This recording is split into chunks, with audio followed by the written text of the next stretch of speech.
The necklace had been missing for 15 years, worth $3 million, a family heirloom passed down through 5 generations. Stolen the night his wife disappeared. Billionaire Victor Kane had searched the world for it, hired investigators, offered rewards, found nothing, until he walked into a small bakery in Brooklyn and saw a homeless girl behind the counter wearing it around her neck. He froze. She looked up, and when their eyes met, Victor saw something that stopped his heart. His wife's eyes, same exact green. Impossible, but there they were, staring back at him from a girl who couldn't be more than 16. What Victor did next didn't just shock everyone. It unraveled a 15-year mystery that would destroy everything he thought he knew. Have you ever seen something impossible that turned out to be real? Drop a comment and stay until the end. This story will leave you speechless. Victor Kane didn't do small bakeries. He did 5-star restaurants, private chefs, catered events, but his driver was sick, and he was starving. So he walked into the first place he saw, Rosie's Bakery. Small, warm, smelled like cinnamon.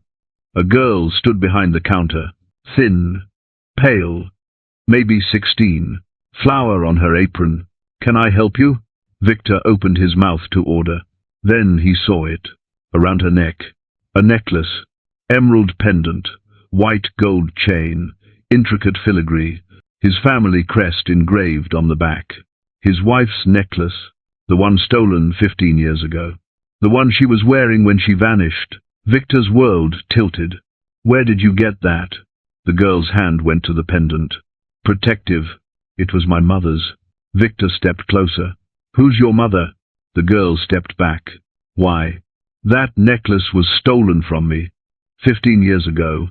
The girl's eyes flashed. "You're lying." "I'm not." "Check the back. There's an engraving." The girl hesitated, unclasped it, turned it over. Her face went white. VK plus AM.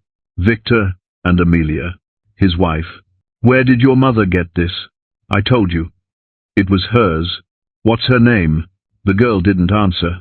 An older woman emerged from the back. "Rosie, the owner. Is there a problem?" Victor turned.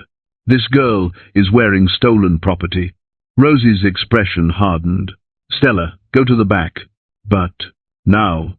The girl left, reluctantly. Rosie faced Victor. That necklace belonged to her mother. "Who's dead? So unless you want to harass an orphan, I suggest you leave." "Her mother's name." Rosie crossed her arms. "Why?" "Because my wife disappeared 15 years ago wearing that exact necklace." Rosie's face changed. "Your wife?" "Amelia Kane." Rosie grabbed the counter, sat down hard. "Oh my God. You knew her." "It wasn't a question." Rosie nodded slowly. "She came here 15 years ago, pregnant, terrified, said she was running from someone." "From who?" "She wouldn't say. Just begged me to help her."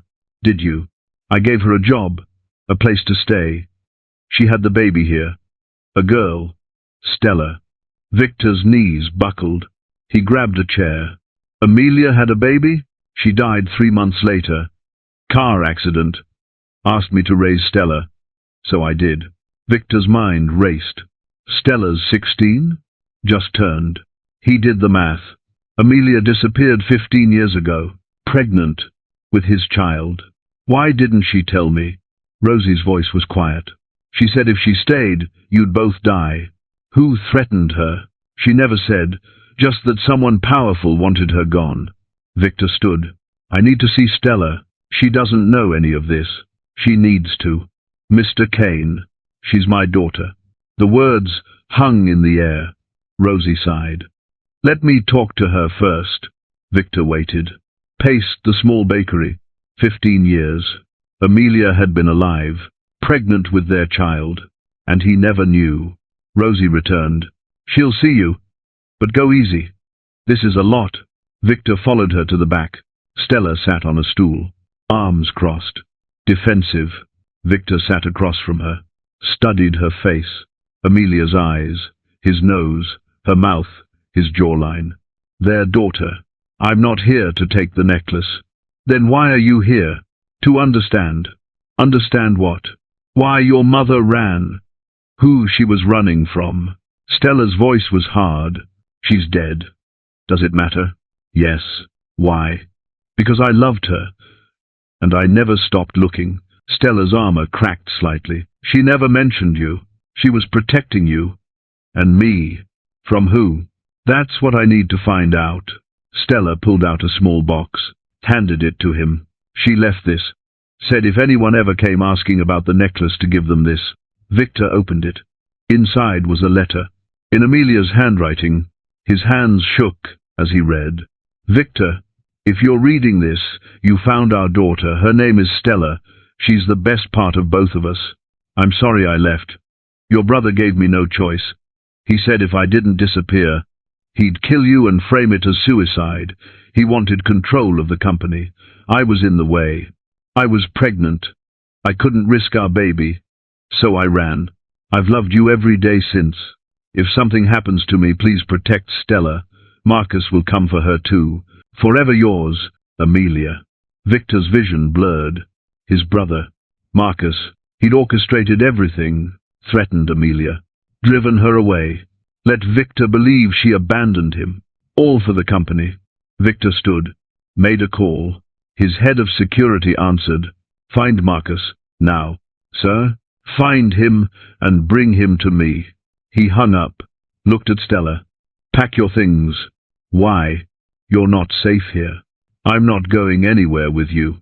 "Stella, you're a stranger. I'm your father. Prove it."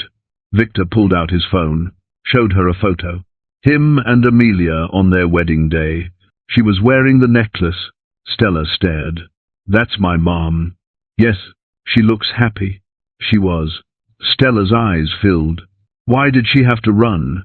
"Because my brother is a monster, and I'm going to make sure he never hurts anyone again. If you discovered your whole life was built on someone else's lie, what would you do? Tell me in the comments." Victor moved Stella to a secure location. Penthouse, armed guards, panic rooms. She hated it. "This isn't necessary." "It is until Marcus is handled." "Who is he?" "My younger brother. VP of my company. And apparently a murderer." "You think he killed my mom?" "I think he's capable of anything." Victor's security found Marcus within hours, brought him to the penthouse. Marcus walked in smiling. "Victor, what's this about?" Victor punched him. Marcus hit the floor, blood from his nose. "What the hell?" "You threatened Amelia." Marcus wiped his face. "I don't know what you're talking about. 15 years ago. You told her to disappear or you'd kill me." Marcus's smile faded. "She told you that?" "She left a letter. Amelia's dead, but our daughter isn't." Marcus went still. "Daughter?" Stella stepped out. Marcus's face went white. "Impossible. Meet Stella. Age 16. Living proof you failed." Marcus stood slowly. "Victor, you don't understand." "I understand perfectly. You wanted the company. Amelia was in the way." "It wasn't like that." "Then what was it like?" Marcus paced. "You were obsessed with her. Ignoring the business. We were losing money. So you threatened her life?" "I threatened yours. To make her leave. I thought you'd get over it. Focus on work." "She was pregnant." "I didn't know that." "Would it have mattered?" Marcus didn't answer. Victor stepped closer. "Did you kill her?" "No." "Liar. I swear. I had nothing to do with the accident." "Accident? You're sure it was an accident?" "What else would it be?" Victor pulled up a file. "Police report from Amelia's death. Brake lines cut. Someone tampered with her car." Marcus read it. His face changed. "That wasn't me." "Then who?" "I don't know." Victor grabbed him. "If you're lying..." "I'm not." "Victor, I did terrible things. But I didn't kill her." "Then help me find who did." Marcus nodded. "Okay." They spent hours reviewing old files, security footage, financial records, employee lists, looking for anyone with motive. Then Stella found something. "Look at this. An insurance policy. On Amelia. $10 million. Beneficiary, Marcus Kane." Victor turned slowly. You took out a policy on my wife? Marcus went pale. That was standard. We insured all family members. With you as beneficiary? It was supposed to be you. The paperwork must have. You're lying. Victor, I swear. You killed her for $10 million. No! Guards grabbed Marcus. Victor pulled out his phone. Called the police. Gave them everything. Marcus was arrested within the hour. Charged with conspiracy to commit murder. As they took him away, he looked at Victor. I'm sorry. Victor didn't respond. Just watched his brother disappear. Stella stood beside him. Is it over? Victor shook his head. Not yet. We still don't know who cut the brakes. Maybe it was him. Maybe. But Victor didn't think so. Something didn't add up. Marcus was greedy. Manipulative. But murder? Victor wasn't sure. That night, he couldn't sleep. Kept thinking about the brake lines. About the timing. Amelia died 3 months after Stella was born. Why wait? If Marcus wanted her dead, why not do it immediately? Unless someone else wanted her dead. Someone who didn't know about her until later. Victor pulled up Amelia's financials. Traced her movements those last 3 months. Found something odd. A wire transfer. $50,000 to an offshore account. The day before she died, Victor traced the account. Found the owner. A private investigator. Named David Reeves. Victor tracked him down. Reeves was retired now. Living in Miami. Victor flew there immediately. Brought Stella, she insisted. Reeves answered the door. Looked at Victor. Recognition flashed. Mr. Kane. You know who I am. Everyone knows who you are. Did you know my wife? Reeves hesitated. Yes. Did you kill her? No. But I know who did. Reeves let them inside. Poured coffee. Sat down heavily. I was hired to find Amelia 15 years ago. By who? Your mother. Victor froze. My mother's been dead for 20 years. Reeves pulled out a file. Dated 16 years ago. This says otherwise. Victor read. His mother hadn't died. She'd faked her death to escape his father. An abusive marriage she couldn't leave legally. So she disappeared. Started a new life. Why hire you to find Amelia? Because she heard about the pregnancy. Wanted to meet her grandchild. How did she hear? Hospital records. She had connections. Victor's head spun. Where is she now? Dead. For real this time. 6 months ago. Before she died, did she see Stella? No. Amelia refused. Why? Said it was too dangerous. That someone was watching. Who? Amelia didn't know. Just said she felt followed. Did you find out who? Reeves nodded. Your father. My father's been dead for 10 years. He faked it too. Stella spoke. This family is insane. Reeves almost smiled. Your grandfather was paranoid. Controlling. When your grandmother left, he couldn't handle it. So he faked his death. Reinvented himself. As who? A private investigator. Took me years to figure it out. He was tracking your grandmother. Found out about Amelia. About the baby. Why did he care? Because Victor was his only heir. He wanted control of the family, the company, everything. So he killed my mother. Reeves looked away. I believe so. Stella's voice shook. Where is he? Dead. Really dead this time. Heart attack. 5 years ago. Victor felt hollow. Everyone in his family was a liar. His brother. His parents. Even Amelia kept secrets. Stella touched his arm. You're not like them. How do you know? Because you came looking. You didn't hide. Victor looked at this girl. His daughter. The only honest thing in his life. What do we do now? She asked. We go home. Where's home? Wherever you want it to be. Stella chose the bakery. She didn't want the penthouse. Didn't want armed guards. Just wanted normal. Victor tried to understand. But normal wasn't something he knew. He visited daily. Brought coffee. Helped clean tables. Learned to make bread. Rosie watched with amusement. You're terrible at this. I know. But you keep trying. I'm trying to know her. You're doing fine. Am I? You're here. That's what matters. Weeks passed. Marcus pleaded guilty. 10 years in prison. Victor didn't visit him. Didn't care to. Stella asked if he felt guilty. About what?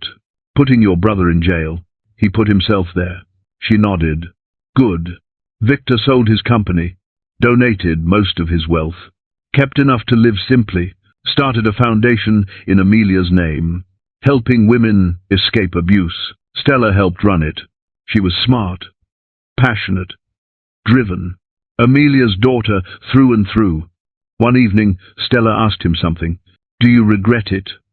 Your old life? Sometimes. The power was intoxicating. But it was empty. This isn't.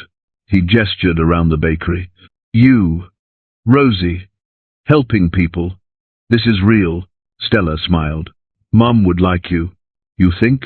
I know. She wrote about you in her journal. She kept a journal? Stella retrieved it. Handed it to him. Victor read late into the night. Amelia's words. Her love. Her fear. Her hope. She never stopped loving him. Never stopped believing he'd find Stella. And he had. Years passed. Stella graduated high school. Top of her class. Full scholarship to Columbia. Victor attended her graduation. Stood when her name was called. Cheered louder than anyone. She hugged him after. Thank you. For what? For finding me. You made it easy. You wore the necklace. She laughed. Stella majored in social work. Wanted to help people like her mother. Women running. Hiding. Scared. She interned at the foundation. Eventually became director. Victor couldn't be prouder. On her 25th birthday, he gave her something. The necklace. Professionally restored. It's yours. Dad, I can't. It was your mother's. Now it's yours. Stella put it on. How do I look? Like her. Stella hugged him. I love you. I love you too. They stood on the bakery rooftop. Rosie had retired. Left the place to Stella, who ran it while managing the foundation. She was extraordinary. Stella looked at the city. Do you think Mom's proud? I know she is. How? Because I am. And she loved you more than anything.